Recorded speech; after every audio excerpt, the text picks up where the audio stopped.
live, and today it's all about the Psalms and Proverbs. Psalms and Proverbs is where it is right here.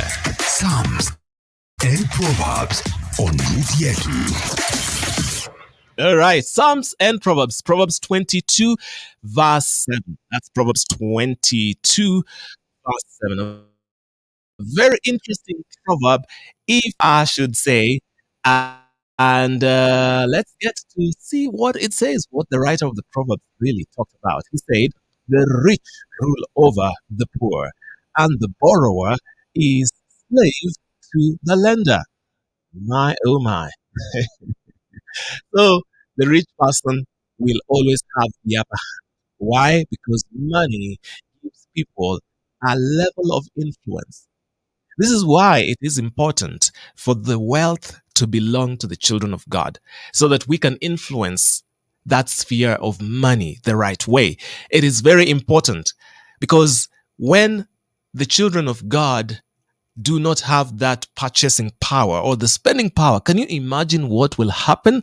They are going to be subject to those who do not know the Lord, and therefore, if, for instance, just imagine, let me throw this out there. What if, at least 80% of the economy of this nation was controlled by the church?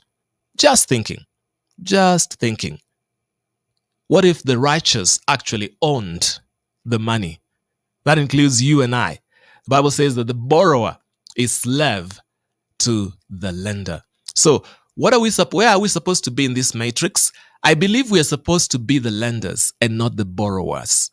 The lenders. And that, for me, is truly important. When you lend to many nations and borrow from none, then the opposite is true. You're not going to be tied down in terms of debt, in terms of shackles, but we are going to be we're going to be freed people. And I believe that God also is interested in our financial welfare.